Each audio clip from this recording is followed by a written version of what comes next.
Assalamualaikum warahmatullahi wabarakatuh. Perkenalkan, nama saya Siti Rahmawati dengan NIM 2111020. Kali ini saya akan mempresentasikan tugas makalah yang saya buat dengan judul Pengaruh Kinerja Sistem Memori Terhadap Aplikasi Pemrosesan Data. Baik, kita langsung saja ke bagian pembahasannya. Di bagian pembahasan sini terdapat subbab 2.1 yaitu sistem memori. Memori merupakan bagian dari komputer yang berfungsi sebagai tempat penyimpanan informasi. Nah, memori ini biasanya itu disebut sebagai komputer storage, komputer memori, ataupun memori aja. Memori ini fungsi utamanya itu sebagai media penyimpanan data dan informasi. Lokasi memori terdapat di bagian CPU atau Central Processing Unit.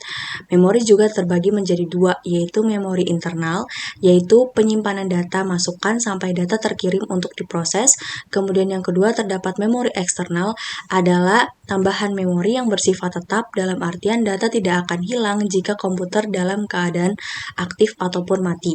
Selanjutnya, kapasitas memori. Kapasitas memori terbagi menjadi dua bentuk, yaitu bentuk byte ataupun word. Contoh untuk 1 byte yaitu 8 bit, dan contoh untuk word itu misalnya bervariasi sesuai dengan pembuatan prosesor, misalnya 32, 64, dan 128. Selanjutnya yaitu satuan transfer memori. Umumnya disebut dengan satuan word. Nah, satu word itu biasanya memiliki lebar yang sama dengan lebar bus, 32 bit, 64 bit, ataupun 128 bit. Namun untuk memori eksternal seperti hard disk atau solid state drive, itu satuan transfernya menggunakan satuan blok. Blok ini merupakan ukuran data yang lebih besar. Contohnya adalah 512 byte, 4 kilobyte, atau yang lebih besar lagi. Kemudian metode akses memori. Yang pertama yaitu sequential access, yaitu pengaksesan memori yang dilakukan secara bertahap mulai dari searching, passing, dan rejecting. Nah, direct access adalah pengaksesan memori yang langsung menuju ke alamat terdekat, kemudian dilanjutkan dengan beberapa analisis dan perhitungan. Terdapat random access, yaitu pengaksesan memori yang dilakukan dengan cara acak untuk langsung pergi ke alamat yang dituju. Dan asosiatif, yaitu penelusuran data memori yang dilakukan dengan cara melakukan perbandingan kepada seluruh word secara rata. Nah, di sini kinerja memori itu terbagi menjadi 3 buah parameter, yaitu access time atau waktu akses yang merupakan hal yang sangat diperlukan untuk melaksanakan pengoperasian pembacaan dan penulisan data. Kemudian cycle time atau waktu siklus merupakan hasil dari pertambahan waktu transient sampai sinyal tidak terdeteksi di saluran sinyal, agar dapat menghasilkan kembali data jika dioperasikan secara destruktif. Kemudian transfer rate atau laju perpindahan merupakan kecepatan laju data pada saat proses transfer ke unit memori. Nah, perhitungannya untuk jenis random access memory yaitu 1 per cycle time, sedangkan non-random access memory seperti gambar pada 1.2 berikut. Nah, di sini tipe fisik memori itu terbagi menjadi 2, yaitu semikonduktor yang contohnya adalah RAM dan flash disk, serta permukaan magnetik, contohnya hard disk drive dan magnetic tape. Kemudian karakter fisik memori, yaitu terbagi menjadi 4 sifat. Yang pertama adalah volatil, yaitu hilangnya data dikarenakan sumber aliran listriknya dalam keadaan mati. Yang kedua non-volatil adalah kebalikannya, yaitu data tersimpan secara utuh meskipun tidak adanya aliran listrik.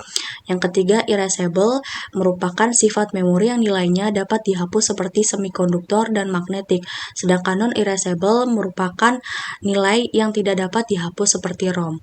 Nah, di sini terdapat cache dan mapping. Cache memory itu adalah memori yang berukuran kecil, berfungsi sebagai buffer atau penampung sementara untuk sebagian isi memori utama yang sedang digunakan oleh komputer. Terdapat gambar 2.2 yaitu hierarki memori.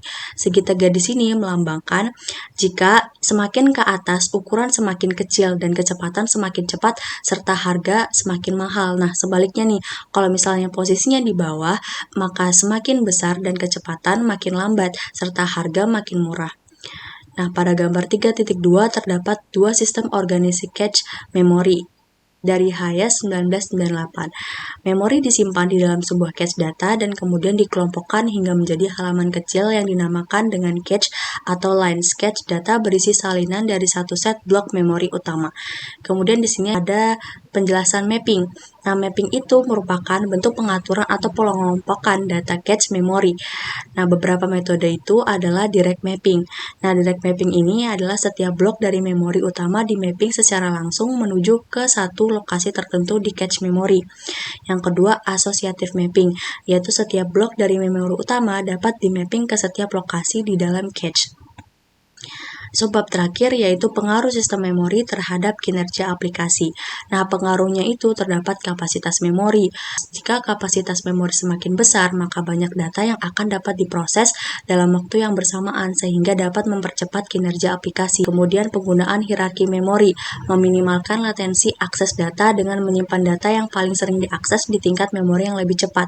Dan pengorganisasian data, cara data disimpan dan diorganisasi dalam memori juga dapat mempengaruhi kinerja agar dapat meningkatkan efisiensi akses data dan kinerja pemrosesan. Yang terakhir, terdapat kesimpulan, yaitu pengertian memori tadi, kemudian karakteristik memori yang terdiri dari lokasi, kapasitas, satuan transfer, metode akses, kinerja memori, tipe fisik, dan karakter fisik memori. Kemudian hubungan cache dan mapping itu sebenarnya apa sih? Nah, hubungannya itu adalah mapping ini berguna sebagai pemetaan pengelompokan cache memori guna mencegah tabrakan dan memaksimalkan penyimpanan data yang teratur. Kemudian faktor sistem memori yang dapat mempengaruhi kinerja aplikasi itu yang tadi dijelaskan, yaitu kapasitas memori, penggunaan hierarki, dan pengorganisasian data. Sekian penjelasan dari saya. Mohon maaf jika terdapat kekurangan. Akhir kata, wassalamualaikum warahmatullahi wabarakatuh.